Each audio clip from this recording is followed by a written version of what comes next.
there are problems where just scientific analysis is not solving the problem, but maybe even enhancing the problem. We have talked about cloning, genetic engineering, etc. This is not necessarily the answer to all the problems. It is, in my view, in my understanding of the sciences, a matter of the completeness of understanding, of the integrity of understanding, that we also look into problems, into assessment of the sciences. And all this requires a lot of integrity, which is the theme of our guest today, Kevin Knobloch. I'm very happy that you are addressing this question of the integrity of science, which also for us at the Brent School is a very important topic. Please. Thank you, sir.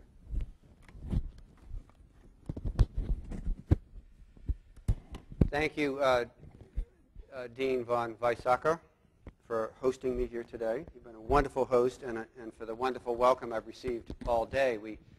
My colleague Natalie Hyland and I flew out this morning from Boston in order to warm up from our winter, and I'm glad that it's 5 degrees colder out here. You remember Mark Twain once said that the coldest winter he ever spent was a summer in San Francisco. We may need to update that. And I know I'm among many friends. Claire was an intern with us up in the Berkeley office, and many supporters. Hi, Jane. In the room, and we have felt very welcome since we've arrived, and we'll be in town for the next couple of days. I'm especially delighted to speak here at the Bren School, where interdisciplinary learning and creative problem solving is so central to your mission.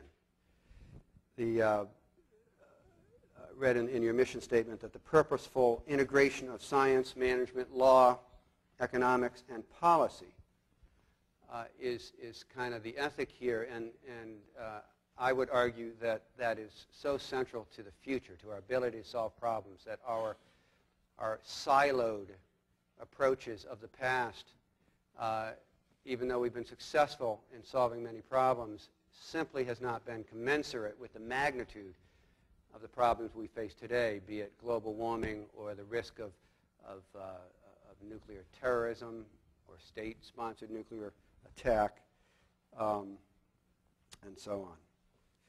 I wanted to start with just a few words about Union of Concerned Scientists, for those of you who may not know us or know us well.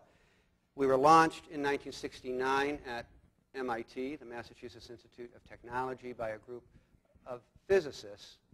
Initially, we have scientists and technical people from across the disciplines now part of us,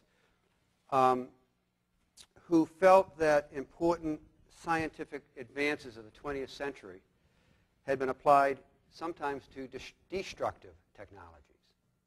Those first scientists were very concerned about the rapid buildup of the nuclear arms race between the Soviet Union and the United States, which it was kind of below the radar screen because the Vietnam War was raging and getting a lot of the attention. And those original scientists who founded UCS really were aiming to bring sound science and technology back to its rightful place, to solve problems, to improve society and our quality of life, and to better inform important national decisions.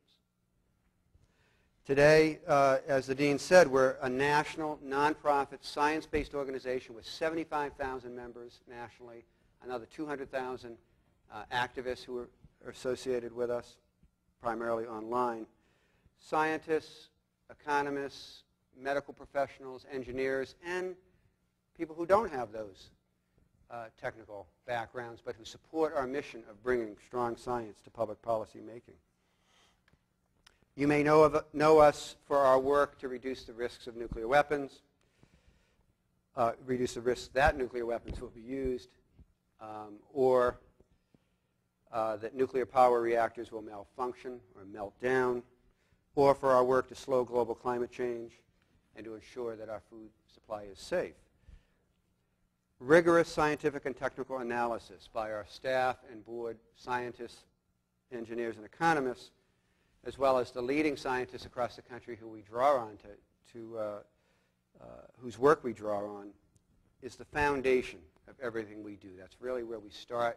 We want to ask the questions first. We want to attempt to understand the problem first before we rush headlong into designing public policy solutions. But we don't stop there. We do translate that analysis into creative public policy solutions that draw on human ingenuity. Well, now to the topic at hand. Every administration, every president in modern times, Democrat or Republican, has let politics trump substance on occasion, some more occasionally, others less, when, after considering the science on a given question, they've made a decision that is at odds with the science. This isn't a good thing. We ought not to accept it, but it's been a reality with us in modern times. But something happened back in the early days of the Bush administration. We began to hear reports from a number of federal agencies, from scientists in a number of key federal agencies, that something more insidious was going on. Research and analysis by government scientists were being systematically suppressed, censored, edited, misrepresented, and ignored, with potentially harmful consequences to human health, our environment, our national security, and our economy. We started to get calls from alarmed scientists, both inside government and outside government. And we decided to do our own report. And we initially investigated some 30 cases of alleged abuse of science. In early 2004, we put out a report with our findings. And that report was called Scientific Integrity in Policymaking, an investigation into the Bush administration's misuse of science. Case by case, it added up to a resounding conclusion. The most recent and relevant scientific research and analysis was often not making it, never making it, unfiltered and unvarnished to the decision makers before they make decisions in the public interest. I'd like to give you just a couple examples, a couple of the early examples that we uncovered to help you understand why this work matters. An EPA report on children's health, and the environment in May 2002 found that 8% of women between the childbearing ages of 16 and 49 have mercury levels in their blood high enough to potentially lead to the reduced IQ and motor skills of their offspring. Now, the harm of mercury in bloodstream in women of childbearing age was known for some time, but to have results that showed such a high percentage of women with mercury levels, harmful mercury levels in their bloodstream was quite something. The EPA report also warned that half of all women of childbearing age have at least some mercury content in their blood, and that there is no safe level of mercury blood levels in unborn children. Before the EPA report could see the light of day, the White House's Office of Management and Budget, OMB, insisted on a lengthy review, one that kept the report's findings about the growing danger of mercury to pregnant women and their unborn children hidden. The very moment when Congress was debating a proposed law increasing regulation of mercury emissions from coal-burning power plants. And it was only when a frustrated EPA official leaked the mercury research report to the Wall Street Journal 9 months later, after it was initially, the report was initially delayed, did that report see the light of day. And once reporters got to look at this report, they discovered that no fewer than 12 paragraphs were lifted, many of them verbatim, from a legal document written by the coal and utility industry's lawyers. Another example occurred a few weeks before the Federal Advisory Committee on Childhood Lead Poisoning Prevention was set to discuss revising the federal standard for lead poisoning, reflecting the latest research linking ever smaller amounts of lead exposure to developmental problems in children. The latest research was showing that, in fact, the lead standards were not set properly. Well, before this Federal Scientific Advisory Panel could convene, the fellow who was then the Secretary of Health and Human Services rejected nominees for that advisory panel. He rejected the nominations that were made from his own Centers for Disease Control staff, including, these nominees included some of our country's leading experts in childhood lead poisoning in the public sector primarily, and replaced them with two individuals handpicked by the paint industry. And then lastly, the examples of the Bush administration's suppression and misrepresentation of climate science are now both legendary and extensively documented, so I won't go at length into regaling you with those examples, but I do want to cite one that was flagged early on, and that really was one of the most egregious, was when a draft EPA report on the environment, these are these summary documents that report on the latest science across environmental impacts, stated that there is a scientific consensus that climate change is underway and that human pollution is a primary driver of that change. We understand that there's a very clear consensus in the science community along those lines. Well, the White House, both the Office of Management and Budget and the Council on Environmental Quality, jumped in and they tried to force the EPA authors to substantially alter the report sections on climate change. The White House demanded so many qualifying words that the result would have been to, quote, and this is a quote from one of the authors, to insert uncertainty where there is essentially none. The EPA researchers decided to delete the entire section on climate change rather than compromise their own credibility by misrepresenting the scientific consensus. And when you think about this for a minute, this is akin to the White House telling the National Weather Service to alter a hurricane forecast because they want everyone to think that clear skies are ahead. The hurricane is still going to come, didn't change those facts, but without factual information, no one will be ready for it. And there are, regrettably, many, many other examples that I could offer to you tonight, which you will find fully documented on our website, and I encourage you to go there.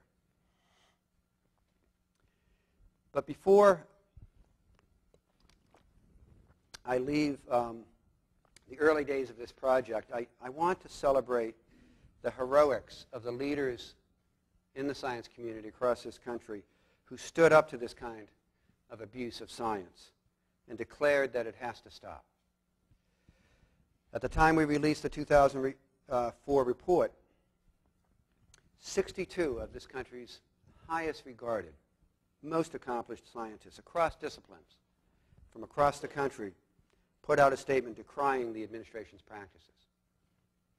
Among those who signed the statement were dozens of Nobel Prize winners, Crawford Prize winners, National Science Medal winners, recipients.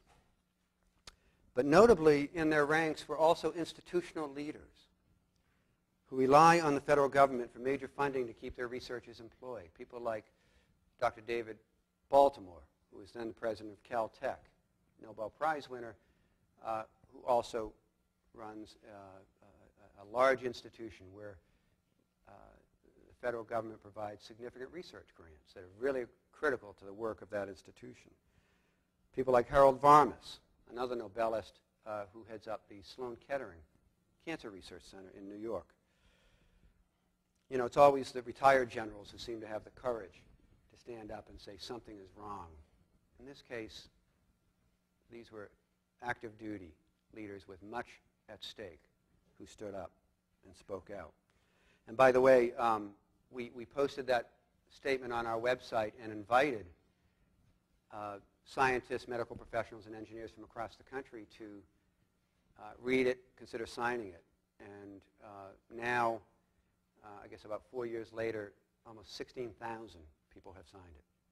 and we're about to retire the statement and go on to something new. Well, these 62 scientists made the case that, quote, successful application of science has played a large part in the policies that have made the United States of America the world's most powerful nation and its citizens increasingly prosperous and healthy. And they concluded that other administrations have on occasion engaged in such practices, but not so systematically nor on so wide a front. And now with this earlier work, we succeeded in getting this issue into the media and into the public's consciousness. It was as though, well, a lot of these cases were reported, certainly in the trade journals and here and there in the mainstream press. It was as though we connected the dots for the news editors, for the reporters, for the television producers. And suddenly they saw a trend where before they saw isolated incidents, and they started reporting the story as a trend. And that helped.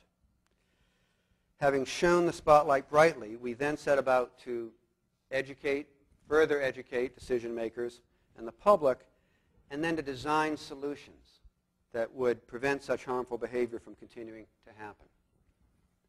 Sometimes we got results through generating public pressure. We began to survey scientists in key federal agencies to learn more about their experiences serving below political appointees, and have since released a series of surveys of scientists in 9 federal agencies, including U.S. Fish and Wildlife Service, the Food and Drug Administration, National Oceanographic and Atmospheric Administration, and most recently of climate scientists at a range of federal agencies.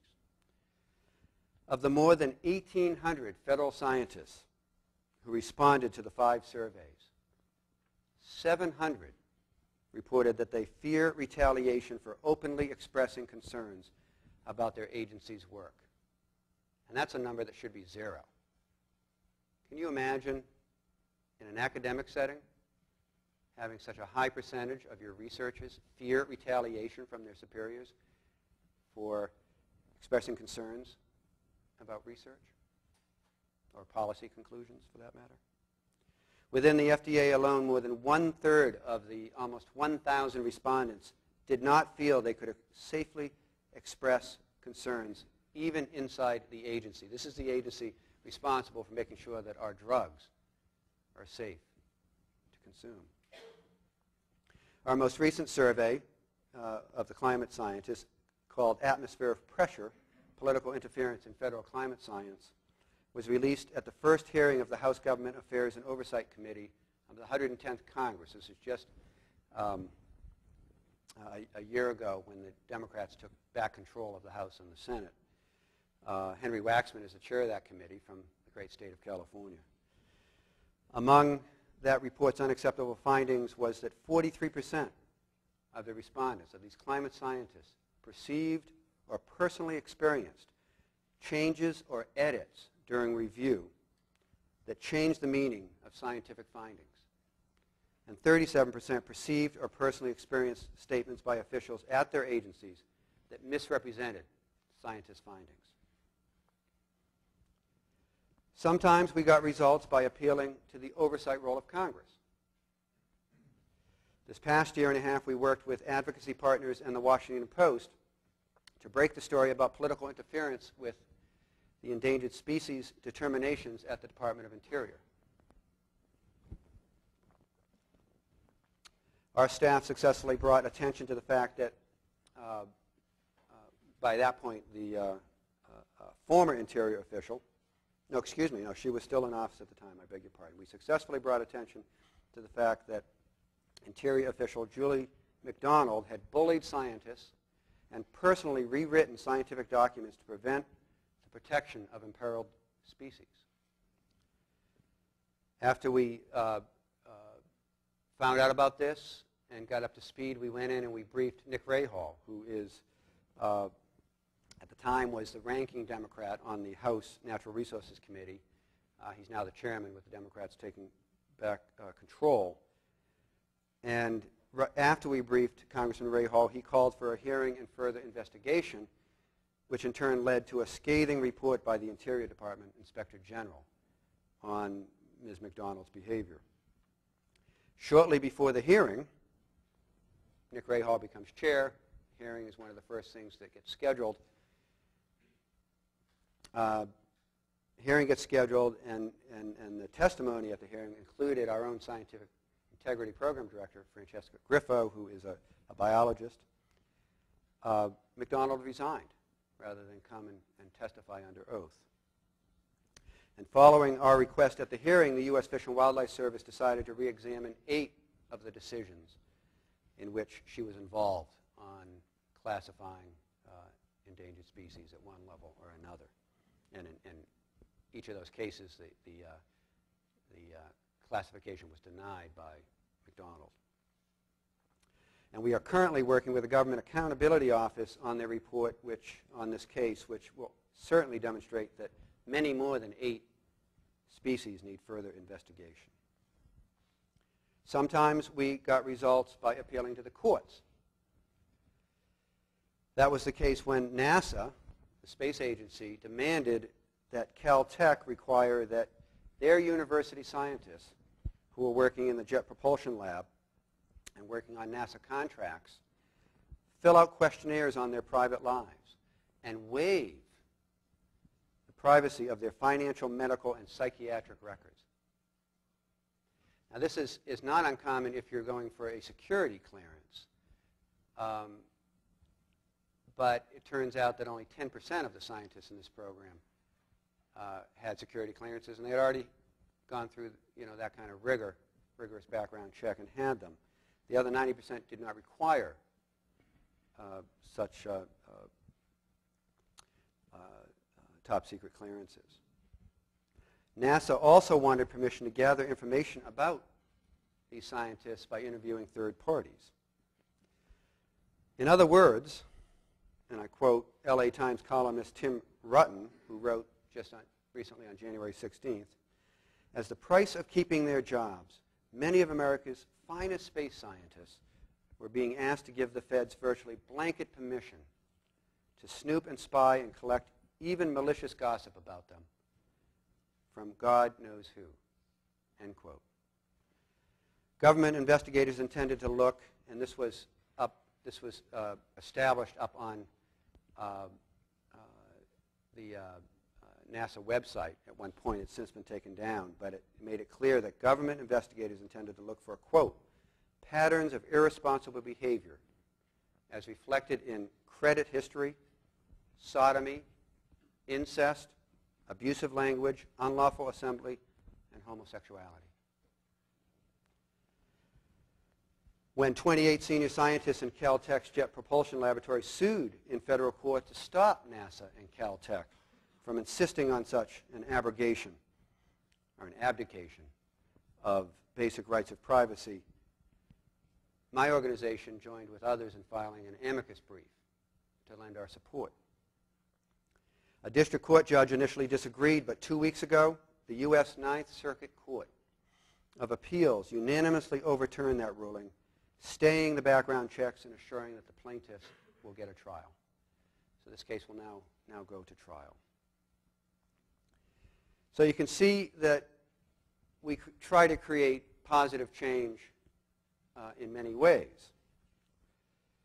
But ultimately, federal scientists won't be adequately protected until we change the laws and the government policies in a more systemic way.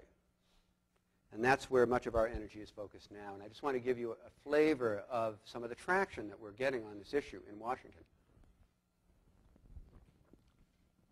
And we are a nonpartisan organization, but it has helped to have a change in congressional leadership where we have champions on this issue. First, we helped win congressional passage of a far-reaching FDA, Food and Drug Administration, reform bill that will help serve as a template for future agency reform. The FDA bill ensures that the views of FDA scientists, both those concurring and dissenting, on drug approvals are part of the public record and protect scientists' right to publish. It takes some steps to address the use of experts on FDA advisory panels with financial ties to the makers of drugs and devices those panels are charged to review. This has been signed into law this year, or excuse me, late 2007. Secondly, we helped to win congressional passage of the America Competes Act, which is about competitiveness as it sounds, which, among other things, articulates the principle that federal science should be freely disseminated and that agencies should, quote, prevent the intentional or unintentional suppression or distortion of such research findings, end quote. Thirdly, we achieved significant progress this past year on whistleblower protection for scientists. When we got involved in this work, I certainly was astonished to learn that scientists paid with our taxpayer dollars, employed by the federal government, do not enjoy protection from the Whistleblower Protection Act, which allows for, if somebody blows the whistle on waste, abuse, corruption, they're afforded a certain level of protection while the allegations are investigated.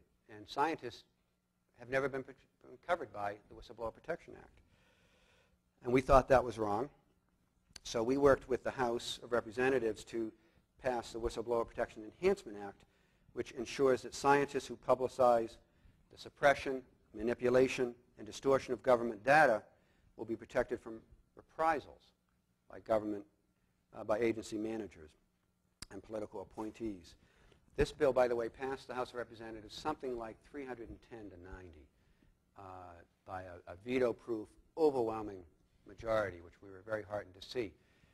The Senate went to work on its version of the Whistleblower Protection Enhancement Act and did not include protection for scientists, despite efforts of UCS and many others. And now that bill is in conference committee, where we're working to make sure that they adopt the House provision, which will provide this protection. So those are the many ways that we try to achieve change. That gets us to the matter of how you can get involved and how you can affect change. And there are any number of ways that I could suggest that I'd be happy to in the question time, but I want to focus in on one particular way, and you'll understand why in a moment. We are headed toward a historic national election on the first Tuesday of November of this year. And we are in the middle of a national debate. These national elections engender a national debate that builds up to Election Day. California is the largest prize on primary day, February 5th, when 24 states will hold simultaneous primaries, including my home state of Massachusetts. And California will again be a much sought-after prize on Election Day in November, and very key to deciding not only who the next president will be, but the makeup of the next Congress. You do have the largest congressional delegation from this state. And this election, I think everybody feels acutely probably in this room. Again, both the presidential contest and the congressional races present an important opportunity to ask the candidates questions about defending science from political interference. There are many ways to express your views. You can attend candidate events, submit questions on the candidates' websites, write letters to the editor of your local newspapers as the candidates come through. We encourage you to engage the candidates and demand answers. Senator McCain, until a few years ago, was our biggest climate change champion in all of the U.S. Congress. And he's still a major champion. We've just had a proliferation of champions. And he was asked once, why do you care so much about climate change? Why are you investing so much? And the story he told was that in the 2000 primaries, when he was stumping through New Hampshire, everywhere he turned, a young person was raising their hand saying, where are you on climate change? What's your position on climate change? And after a while, he turned to his staff and said, I need a position on climate change. And being a person of some integrity, he looked into it and was so disturbed that he wrote the first major bill with Joe Lieberman. We've since moved past that bill, but it served a real purpose in its time. So I just offer that as a living example of how you can affect the course of of the country and the world. And just as some examples of the questions you could ask, you might ask something like, would you sign legislation that would extend whistleblower protection to federal employees who report the willful manipulation, suppression, or distortion of scientific research or analysis? As president, how would you protect the First Amendment rights of federal scientists, many of whom fear retaliation for speaking about their research with the media and the public? And how would you ensure public and congressional access to taxpayer-funded science? What actions would you take if you learned a political appointee was intentionally manipulating, suppressing, or distorting science? Would you restore the presidential science advisor to a cabinet-level position and make the position one of your first appointments? Will you require that agency heads have no financial stake in and no prior ties to the industries they are charged with regulating? This is a novel concept. What plans do you have to recruit and retain the best and the brightest American scientists to serve the country through federal science agencies? The federal government has estimated that 40% of our federal workforce will become eligible for retirement within the next 10 years. We need to be sure that the best and the brightest science and technical minds are succeeding those public servants in the key agencies and the world-class institutions like National Institutes for Health, Centers for Disease Control, NOAA, NASA. Under your administration, will taxpayer-funded scientific information be presumed publicly available until a compelling reason is given to withholding it? Or will information be presumed secret unless there is a compelling reason to release it? I want to close with a few observations about why ensuring the integrity of science is so key, not just to the health of our population and society, but really to the health of our democracy. We have had such a powerful response from the American public to our scientific integrity campaign because, I would argue, there is societal respect for science and scientists that runs deep. If you're in the science community, you may not always feel it, but I would argue to you that we hit a nerve with this campaign, and the level of support for science, for scientists, has been resounding. And indeed, science is the backbone of any civilization, all the way back to ancient Greece and Rome. Biology, physics, engineering, in all their iterations, have created and supported the greatest civilizations and societies in human existence.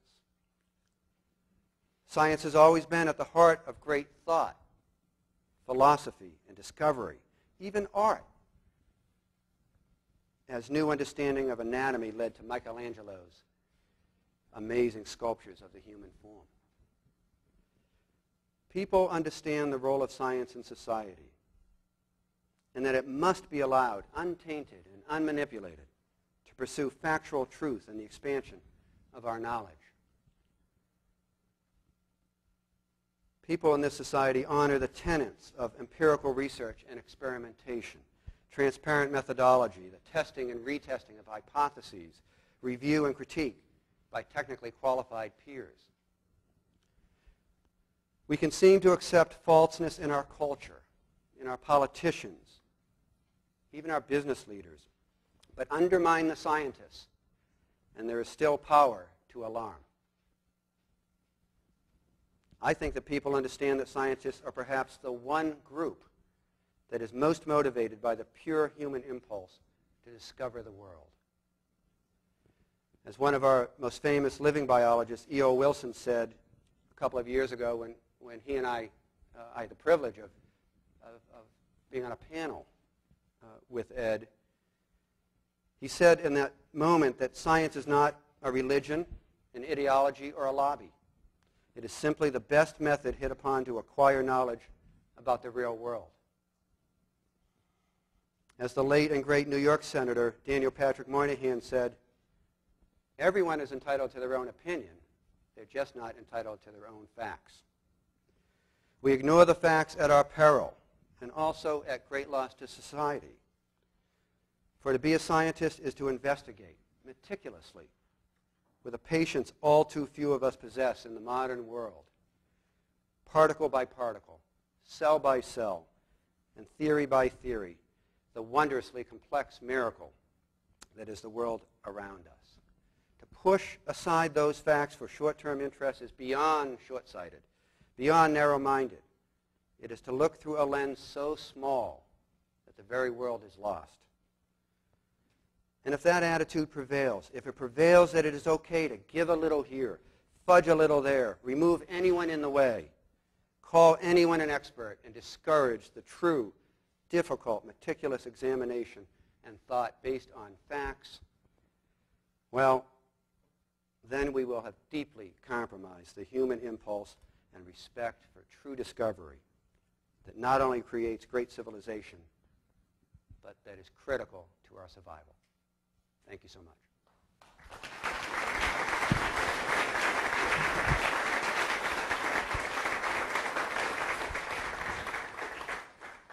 Before we jump to questions, I want to do one quick thing, and that is, you see, we had a PowerPoint set up.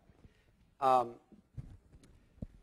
remember a friend of mine, Jim Ball, who's a Baptist minister, started this campaign called What Would Jesus Drive? And you may have heard of this as he was trying to get people, create policy change on inefficient cars and trucks. And I remember Jim told me once, he said, I know this campaign is going to be successful. It's going to break through to the public consciousness if it shows up as a joke on Leno or Letterman. And in that spirit, and by the way, it did. In that spirit, I wanted to just show you, I won't linger on these because there's a lot of them, but we have collected the political cartoons that appeared when we really started to publicize this issue in the leading newspapers across the country. And I'm just going to flip through a few of them, and you'll see that we punctured the popular culture and consciousness. This is a little...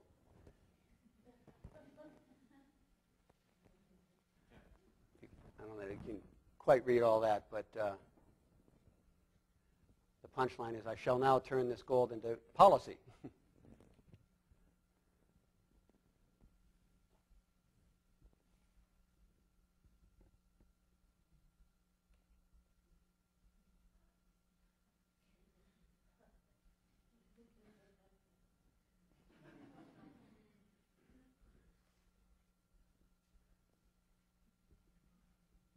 That's a washing machine next to that computer bank. This is my personal favorite. You can see the Uncle Sam theme going here. This was The Economist, so this is the European perspective, or part of it.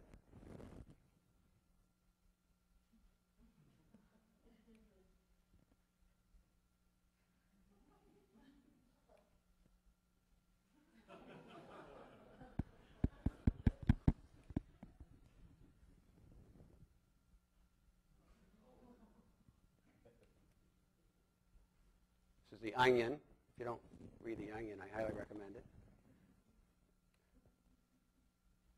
We can leave these behind if there's a way to post them somewhere and look at them if you'd like to.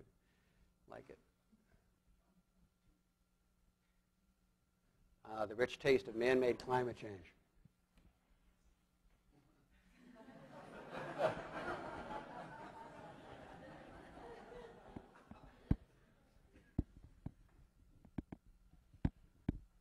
As you can see, on and on it went. People like Tolles had a field day with it. There's a violent one, which is kind of disturbing.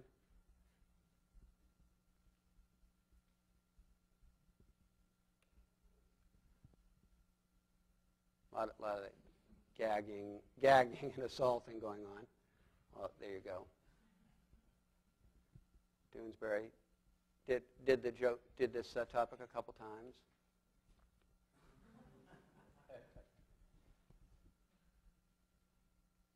Well, as you can see. I'm not even sure how far this goes, but there we go.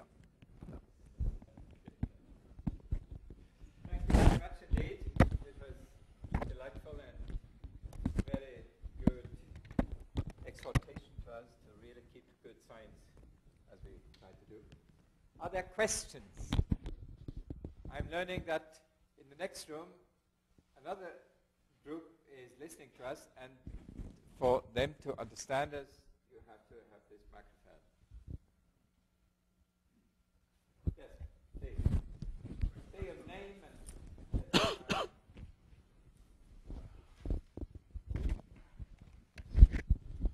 So John Marburger, the current science advisor, is the longest serving, apparently, in the history of the position. Could you comment on what effect, if any, that fact has, or relationship, if any, that fact has with the president's poor track record with science?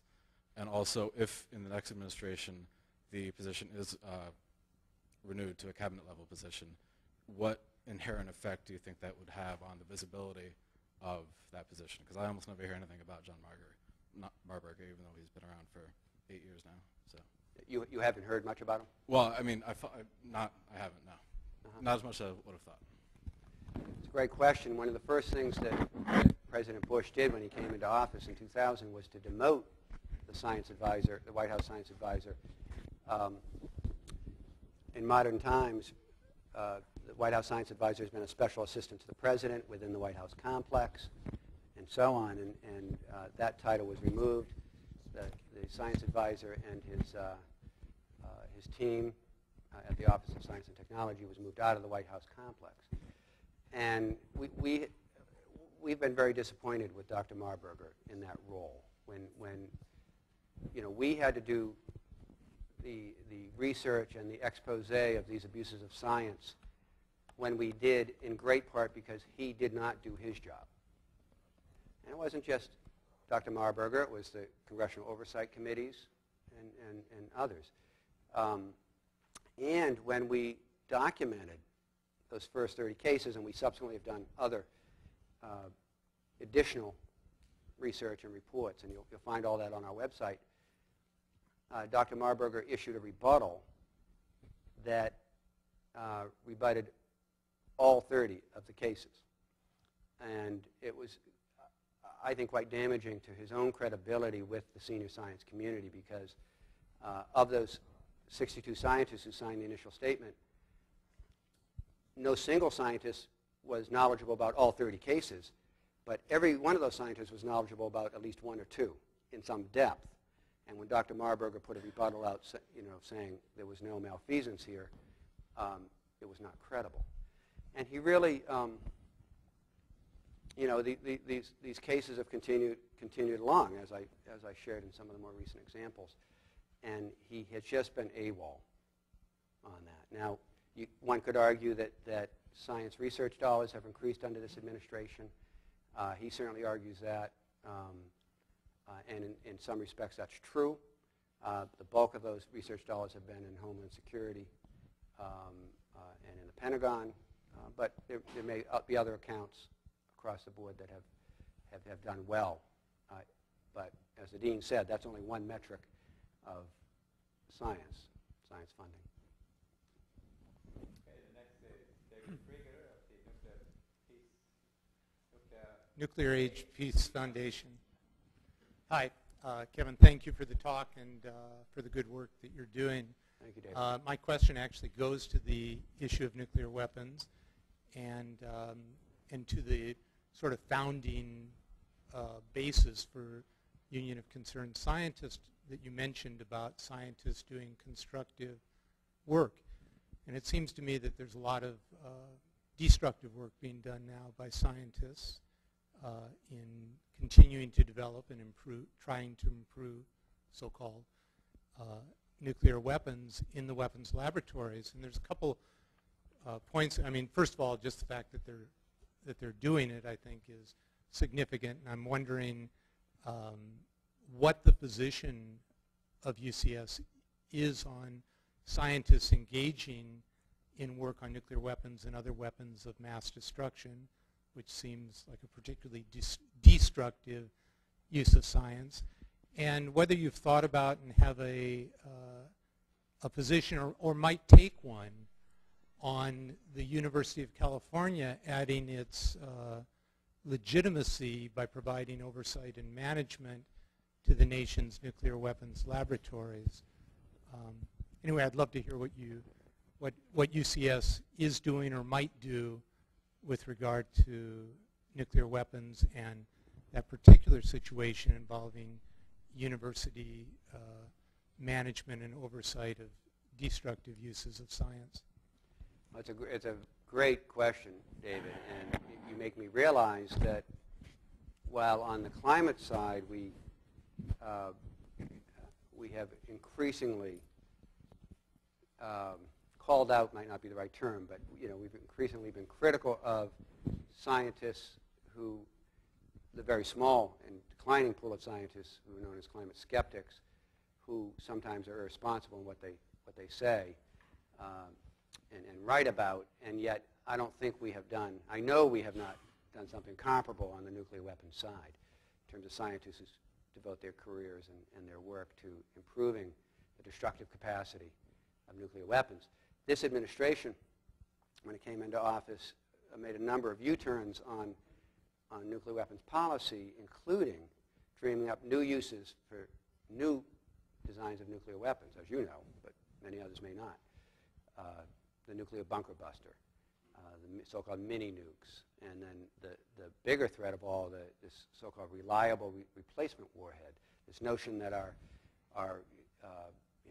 8,000 to 10,000 warheads that are in our stockpile aren't reliable. And what they mean by that is they can't be counted on if we drop them on somebody to actually, there's actually very little doubt that they'll work, but that they won't destroy on the magnitude that they were designed to destroy. And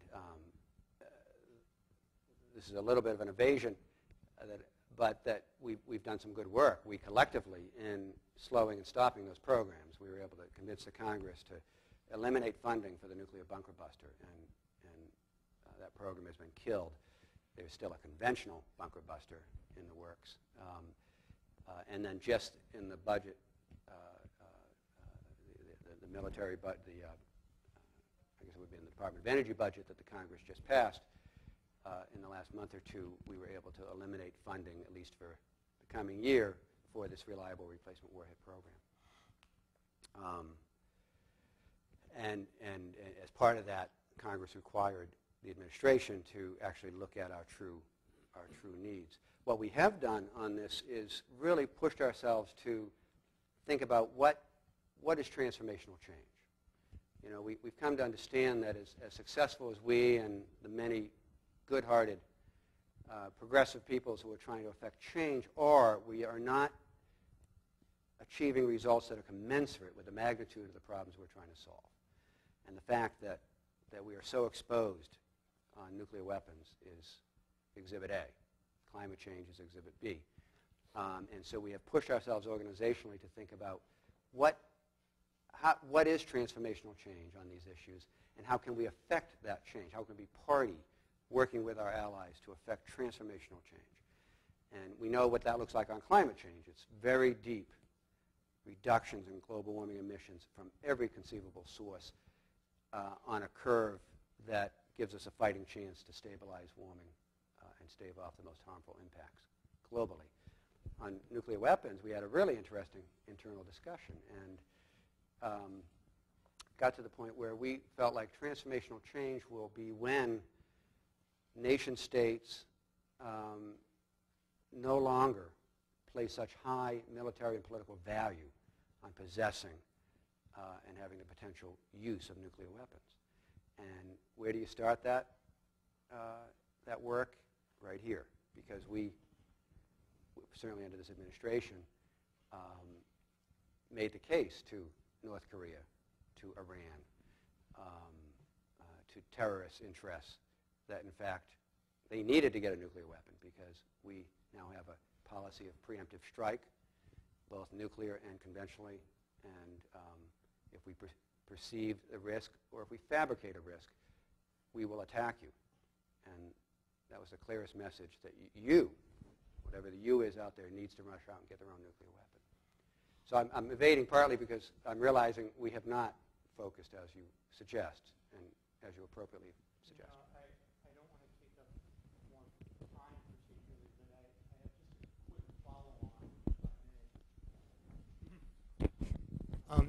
You know, the debate internal discussion you just talked about of waiting until there's the political will to have a different outlook, I think is a bit of an abdication of responsibility, and that there needs to be more internal responsibility within the scientific community, and I think UCS could actually help spearhead that. And, I mean, it seems to me there needs to be scientists looking at scientists and saying that's irresponsible behavior, that's destructive behavior, and some kind of mores that are reflective of good science and of what's outside those boundaries, just like cooking the books in science is not particularly healthy, neither is working on destructive technologies. So I would really encourage you to follow up on Hans Bethe's very nice appeal in 1995 that no scientist should work on nuclear and other weapons of mass destruction, and try and do more to create that internal set of values within scientists, and pressure even from other scientists about doing that sort of destructive work. Okay, let's leave it at this encouragement, and now Tariel Naxon. Hi, I'm Tariel Naxon. I'm a master's candidate at the Donald Bren School, and my question is, well, I should preface it by saying what you've been speaking about has been very disturbing and alarming. I'm aware of a lot of these issues from my own research, but I also feel like, granted that you've only had a short period of time to speak to us, that a lot of it's sort of understated the situation. I feel that from what I understand of a lot of the administration's work and fixing of the scientific work is a lot graver and a lot more insidious. But I don't know all of the details. In your opinion, or from what you know at least, what are the damages? Sort of how, what are the consequences and impacts? I mean, between having the scientific community being infiltrated and also having scientific information that the entire world uses is being corrupted. And these will have obviously short-term impacts, but as long-term impacts as well. This is a big question, but sort of within a reasonable amount of time, is there something you can say about sort of really the damages? What kind of mess do we have? I certainly didn't mean to understate the case, but accept that the severe damage has been done. I think we have lost a lot of very good scientists in the key federal agencies who have retired early or moved to other parts of the public sector, the private sector. We don't have a firm handle on that, but we're trying to get a handle around how many people have left. Misinformation. Someone in the dean's class noted that bad science spreads, like a virus, that people, hear these things and internalize them and pass them on. And I think probably a fair amount of that has been done.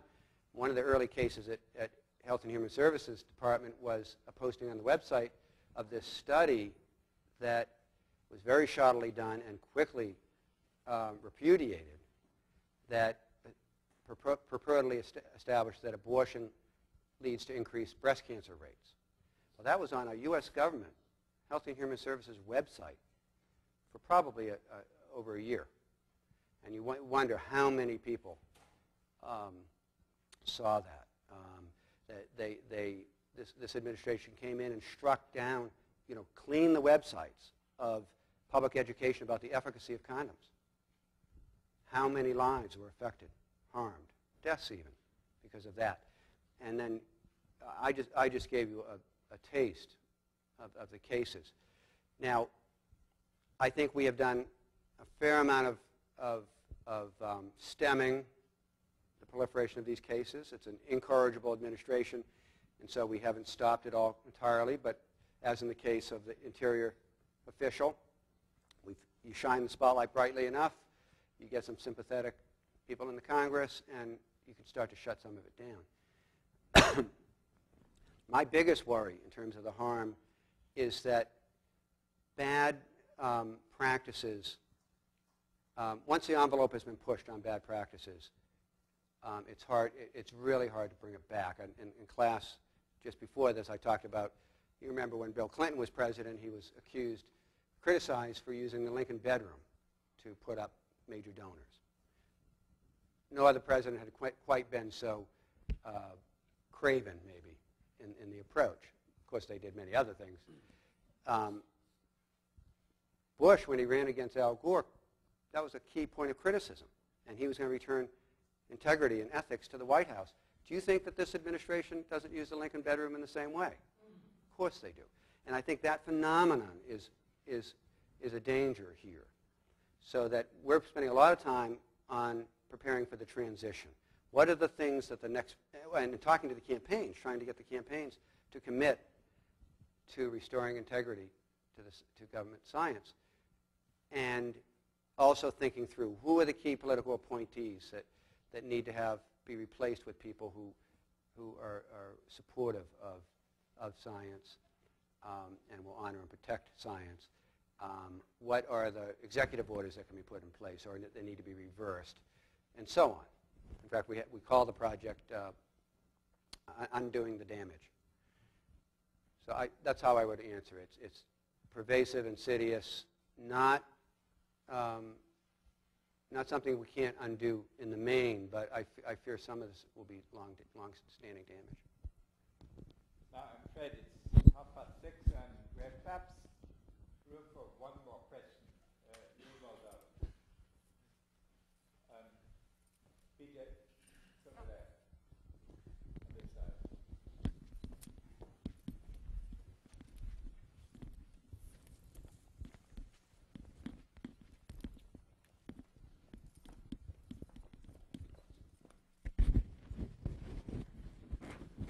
Yeah, thank you. The word just came down on Friday that a major conference looking at the 40th anniversary of NEPA, which was going to take place next month in New Orleans, had to be indefinitely postponed because 6 of the federal scientists were not given permission to attend, and 3 were personally prevented from attending by Steve Johnson. And I knew Steve when he was a younger guy. Steve is the head of the US EPA, and he made a big point during his confirmation hearing, as Dean von Weizsäcker may remember, that he's the first trained professional scientist to head up the EPA. What has gone wrong there?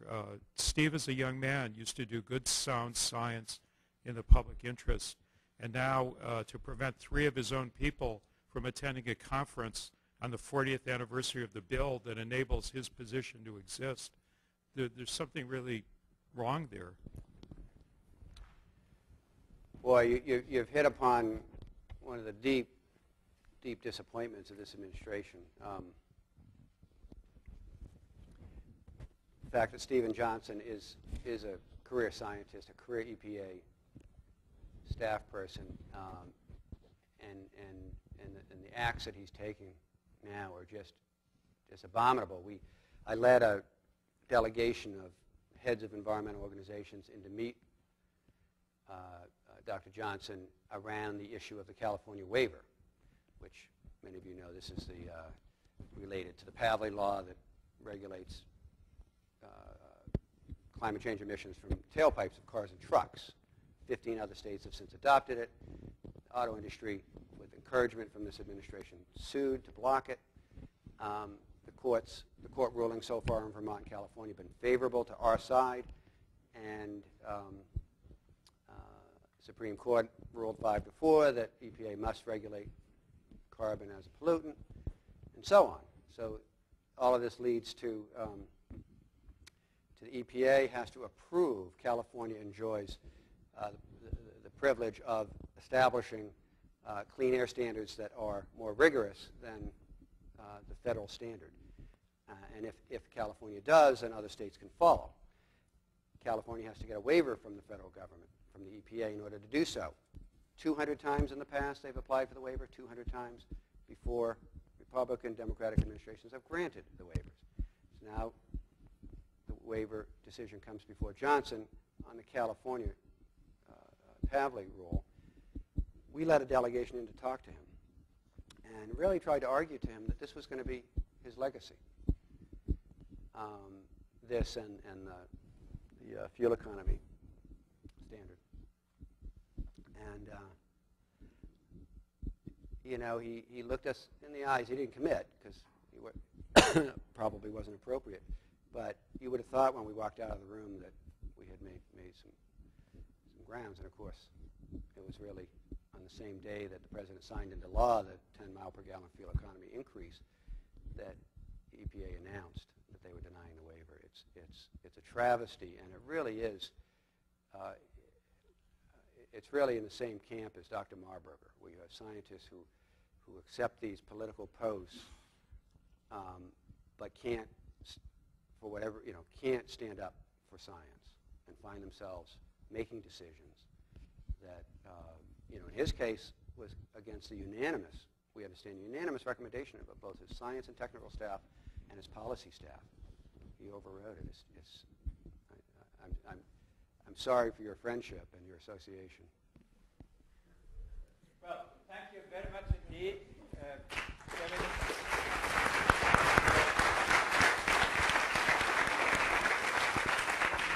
For us at the Brent School and at the UCSB campus, which is a wonderful campus, also in the sciences, it's heartening to see good friends who prevent bad science from spreading and promote good science to spread and proliferate.